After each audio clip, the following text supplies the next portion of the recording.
Show. Oh. What is wrong with this generation? And welcome to the Ruby Tuesday. My name is Ruben, and this is my review for Netflix's original TV series, The Big Show. The Big Show. When the teenage daughter of Big Show comes to live with him, his wife and two other daughters, he quickly becomes outnumbered and outsmarted.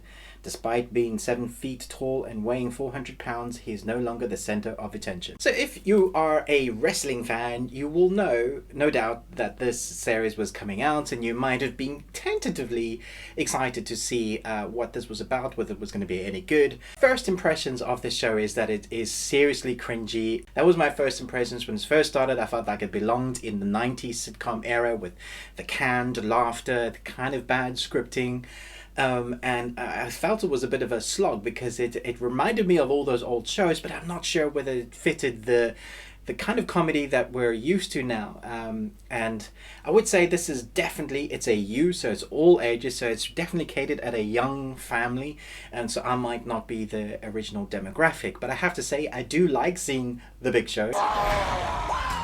One of the themes that works for the show is the fact that there's this theme about Big Show and what a wrestler does when they no longer wrestlers. So it's like about identity, what I'm going to do for myself. Am I just a father? Is just a father being okay?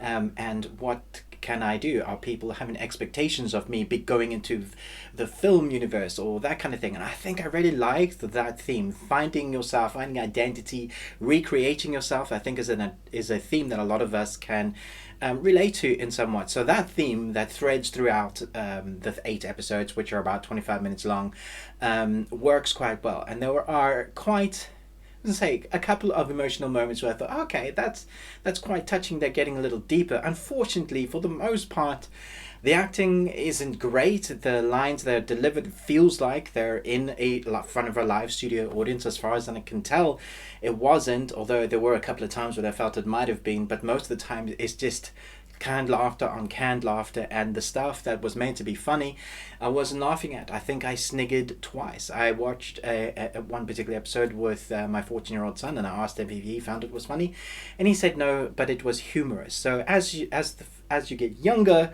I suppose it gets more funny because there is that kind of crude, silly humor.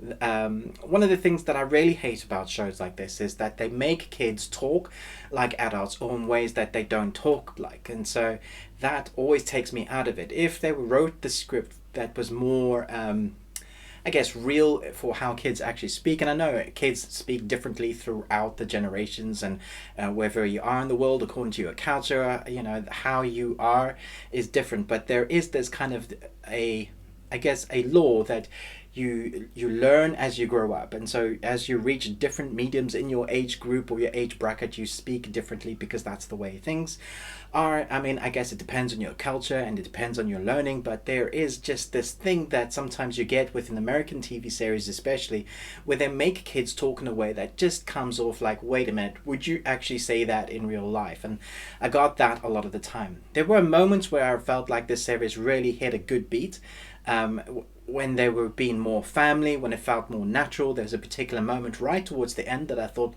felt really real. When they play on the wrestling thing with Big Show and they use his height as a thing, like his wife has to step up on the stairs and to kiss him, I thought using that worked quite well. So there were moments and things that really worked, but for me, other parts it fell flat. So I'm kind of teetering on like, yeah, this was really dull, and yeah, it could be great, and I'm hoping maybe that in season 2, if it gets picked up and it finds a demographic, that they may find, some of these shows really find their feet. They find the comedy that works for them. They find something that you can relate to. The writing gets tighter, and then you have a show that works. Unfortunately, if you get a first season that doesn't work, often they don't get picked up again, which would be sad because I would love to see The Big Show run a show like this for many seasons. But then again, the resurrection of Fuller House got 5 seasons, which amazed me. So there is a space in our demographic and our entertainment medium now for young family-orientated shows like this. I just wish that the storyline was a little bit deeper, had a little bit of better themes. There are things like this that they just take for granted, we just accept that they're little kids is very manipulative, they lie to each other. There are themes that are like, well, is that okay? That's not what we do now. This, they do tackle interesting themes occasionally, and they'll deal with it, and there's like a moral of the story, which I think is okay. But sometimes I was just like, oh, this is quite hard to get through. So I think it's going to split people. I'm wondering if anybody's going to like this, or maybe I'm just being, like humbug. Maybe I'm just grumpy. I don't think so, because I like to give cheesy stuff a break. There's also content that I watch that I seem to go against the trend of like, that was okay, that wasn't as bad as people were saying. But for this one, I think it was just kind of medium ground. I'm going to give this a C-. And let me know in the comments below what you thought about the show. Did you think it was good?